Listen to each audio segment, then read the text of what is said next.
వాసుదేవం హృషీకేశం వామనం జలశాయినం జనార్దనం హరిం కృష్ణం శ్రీవత్సం గరుడధ్వజం వరాహం పుండరీకాక్షం నృసింహం నరకాంతకం అవ్యక్తం శాశ్వతం విష్ణుం అనంతమజమవ్యయం. హలో అండి, అందరికీ నమస్కారం.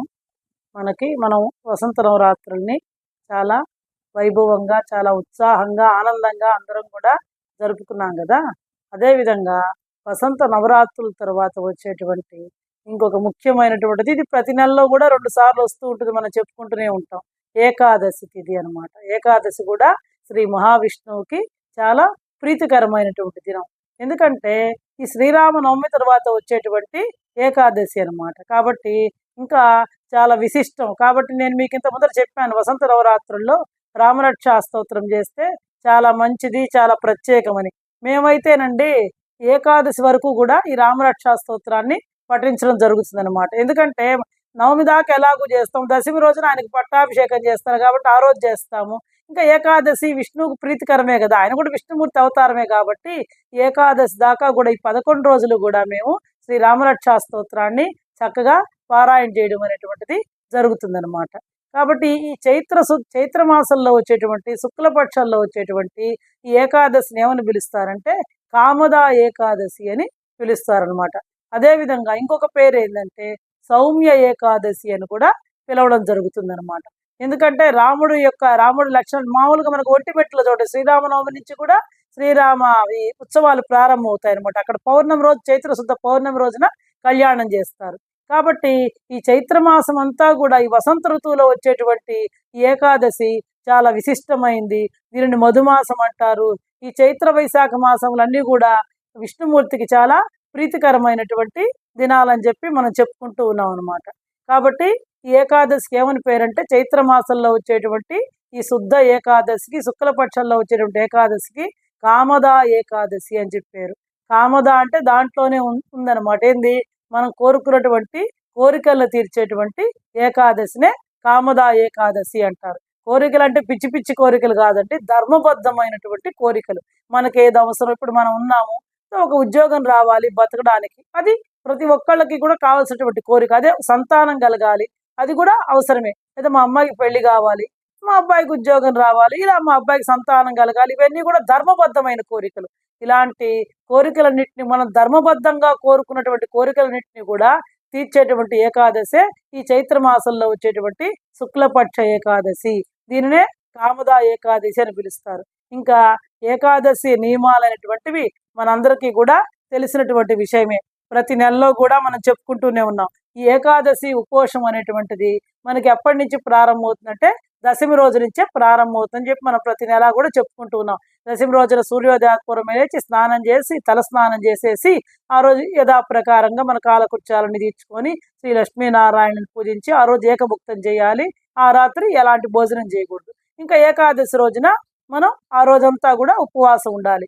ఈ ఉపవాసం అనేటువంటిది మన శక్తిని బట్టి, మీకు నేను చాలాసార్లు కూడా చెప్పాను, ఉపవాసము అంటే కేవలం తినకుండా ఉండడం మాత్రమే కాదు, భగవంతునికి సమీపంలో వాసము అంటే నివసించడం, అదే ఉపవాసం. అంటే మనం అనుక్షణం ఆ రోజంతా కూడా మన మనసు త్రికరణ శుద్ధిగా భగవంతుడిని ఆరాధించడం, ఎప్పుడు మన మనసులో భగవన్నామాన్ని జపించడమే ఉపవాసం కింద లెక్కకు వస్తుంది అనమాట.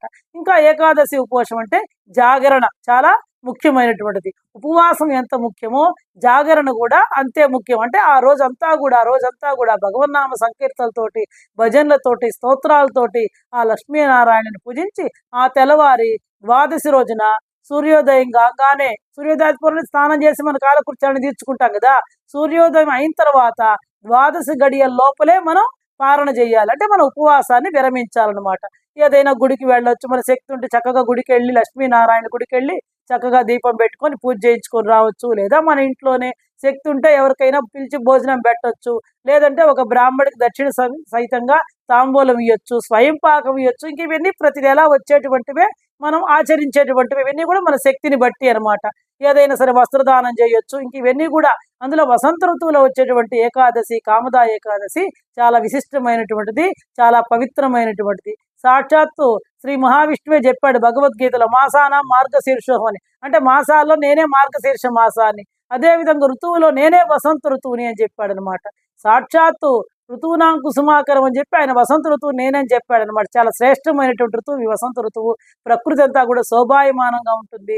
చెట్లంతా కూడా చక్కగా చిగిర్చి ప్రకృతి చాలా అందంగా చూడడానికి ఎంతో ఆహ్లాదకరంగా ఉంటుంది. కాబట్టి ఈ ఏకాదశి రోజున మనం ఆ లక్ష్మీనారాయణ పూజిస్తే మన అభీష్టాలన్నీ కూడా నెరవేరుతాయన్నమాట. ఈసారి ఏకాదశి మనకి ఆదివారం మార్చి 29వ తేదీ వచ్చిందండి ఏకాదశి. ఆ రోజున మనం ఈ ఏకాదశి నియమాలన్నింటినీ కూడా పాటించాలన్నమాట. ఇంక ఇవన్నీ కూడా ఆ రోజు మనం ఎట్లా అంటే అబద్ధం చెప్పకూడదు, సత్యం చెప్పాలి, ఎవరితో పోట్లాట పెట్టుకోకూడదు, అబద్ధాలు చెప్పకూడదు, అధర్మమైనటువంటి పనులు చేయకూడదు. ఇవన్నీ కూడా మనకి తెలిసినటువంటి విషయాలే. నేల పడగ చేయాలి. ఒకవేళ భూసైనం చేయలేకపోతే నేను మీకు ఇంత ముందర చాలాసార్లు చెప్పుకున్నాను. ఎందుకంటే ప్రతిసారి మళ్ళీ అవే నియమాలు చెప్పినవే కదా, మళ్ళీ మీరు కూడా అయ్యో చెప్పినవే చెప్తుంది అనుకుంటుంటారు. ఎందుకంటే ఒకసారి గుర్తు చేస్తున్నాను మీకు. ఏదైనా మన మంచం ఉందనుకోండి, శుభ్రంగా ఉతికిన బెడ్షీట్ వేసుకుని పడుకోలేకపోతే, జాగరణ చేయలేకపోతే, ఇప్పుడు అసలు 8 ఏళ్ల లోపు పిల్లలు 80 ఏళ్ళు దాటినటువంటి వాళ్ళు ఉపవాసం చేయకూడదండి. అది శాస్త్రమే చెప్పింది. వాళ్ళకి అవసరం లేదు. వాళ్ళు భగవన్నామాన్ని ఉచ్చరిస్తే చాలన్నమాట. నామానికి ఎలాంటి దోషము కూడా లేదు. అలాంటి వాళ్ళు ఎవరైనా సరే కాళ్ళ నొప్పులు ఇలా ఉంటాయి కదా, ఇప్పుడు ఆరోగ్యం చిన్న లేదు పెద్ద లేదు, అందరికి కూడా శరీరం సహకరించట్లేదు. కాబట్టి ఉతికినటువంటి శుభ్రంగా ఆ దుప్పట్లు వేసుకొని ఏదో పండుకోనైనా సరే భగవన్నామాన్ని జపించుకోవచ్చు. ఇదన్నీ మన శక్తి కొద్దండి. ఖచ్చితంగా ఏకాదశి ద్వాదశి దాకా ఈ రామరక్షా స్తోత్రాన్ని కూడా ప్రతి ఒక్కళ్ళు కూడా పారణ చేయాల్సిందిగా కోరుతున్నాను. దీనికి సంబంధించి కామదా ఏకాదశికి సంబంధించి ఒక చిన్న కథ మీకు క్లుప్తంగా వివరిస్తానండి. పూర్వం పుండరీకుడు అనేటువంటి ఒక రాజు ఉండేవాడు అనమాట. ఆ రాజు యొక్క కొలువులో ఓ గంధర్వుడు పనిచేస్తూ ఉండేవాడు అనమాట. ఒక గంధర్వుడు పనిచేస్తూ ఉండేవాడు. ఒకసారి ఆ గంధర్వుడు తన పట్ల చాలా నిర్లక్ష్యంగా వ్యవహరించాడనే కోపంతో రాక్షసుడిగా మారిపోమని ఆ రాజు శపిస్తాడు. ఏంటంటే అర్థమైంది కదండి, పుండరీకుడు అది రాజు ఉండేవాడు. ఆ రాజు యొక్క కొలువులో గంధర్వుడు అనేటువంటి, గంధర్వులు తెలుసు కదా మీకు, వాళ్ళ దేవతలు అనమాట. ఆయన పనిచేస్తూ ఉండేవాడు. ఒకసారి పాపం ఆ రాజు అంటే లెక్క లేకుండా గంధర్వుడు ఆ రాజుని ఏదో తోలనాడతాడు అనమాట. ఆ రాజు కోపం తెప్పిస్తాడు. అప్పుడు ఆ రాజు ఏంటంటే, ఈ కోపం వచ్చి, రాజు కదా మరి ఆయన ఇది చేస్తే కోపం వస్తుంది కదా, అప్పుడు ఆయన్ని రాక్షసుడిగా మారిపోమని శపిస్తాడనమాట. దాంతో ఆ గంధర్వుడు ఏంటంటే శాపవశాత్తు భూమి మీదకి వస్తారు. గంధర్వులు అంతే కదా, ఏదైనా కూడా మునుల పట్ల చేయకూడని తప్పులు చేస్తే వాళ్ళు శాపవశాత్తు భూమి మీద జన్మిస్తాడు. ఆ విధంగా భూమి మీద ఈ రాజు కొలువులో ఉన్నాడు. ఈ రాజు పట్ల ఏదో అపచారం చేస్తే ఆయన రాక్షసుడిగా మారిపోమని శపిస్తాడనమాట. అప్పుడు దాంతో ఆ గంధర్వుడు రాక్షసుడిగా మారిపోయి సంచరిస్తూ ఉంటాడనమాట. అప్పుడు పాపం ఆ గంధర్వుడి భార్య ఉంటుంది. ఆమె తన భర్త రాక్షసుడిగా మారిపోయినందుకు చాలా విచారిస్తూ ఉంటుందన్నమాట. అప్పుడు ఆమెకి ఒక ముని చెప్తాడనమాట, అమ్మ నువ్వు ఈ చైత్ర మాసంలో వసంత ఋతువులో వచ్చేటువంటి ఈ శుక్లపక్షంలో వచ్చేటువంటి ఈ ఏకాదశి వ్రతాన్ని చెయ్యి. చేస్తే నీ భర్తకి ఆ శాప విమోచనం అనేటువంటిది అవుతుంది. నీ భర్త పాపాలన్నీ కూడా పరిహారం అవుతాయి, నీ కోరిక తీరుతుంది అని చెప్పి చెప్తాడనమాట ముని.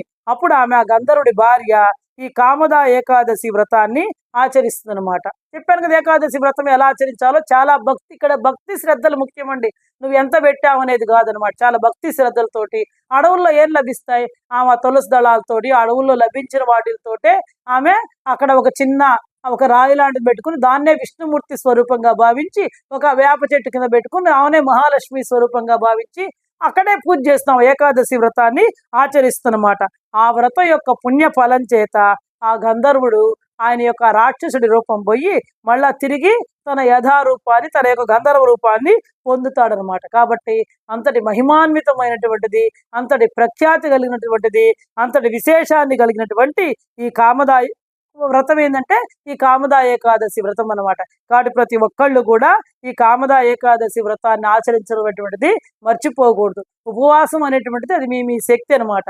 కాకపోతే భగవంతుని ప్రార్థించడం, చక్కగా పూజ చేసుకోవడం, 2 పూట్ల దీపారాధన చేయడం, కొబ్బరికాయ కొట్టుకోవడం, చక్కగా శ్రీ లక్ష్మీనారాయణని చక్కగా పూజించుకోండి. మీకు నచ్చినటువంటి స్తోత్రాలు మనం చెప్పి అంబరీషోపాఖ్యానం చెప్పుకున్నాం అనమాట. చిన్న 10 శ్లోకాలు చెప్పుకున్నాం అనమాట. అది గనక ప్రతి ఏకాదశి రోజు కూడా దాన్ని పారాయణ చేయాలి. మన ఛానల్లో పెట్టడం జరిగింది. విష్ణు సహస్రనామం, భగవద్గీత, మీకు ఏది వస్తే అదండి చక్కగా పారాయణ చేసుకోండి. ఈసారి రామనవమి తర్వాత వచ్చింది కాబట్టి రామరక్షా స్తోత్రాన్ని కూడా చక్కగా ఒకసారైనా సరే పారాయణ చెయ్యండి.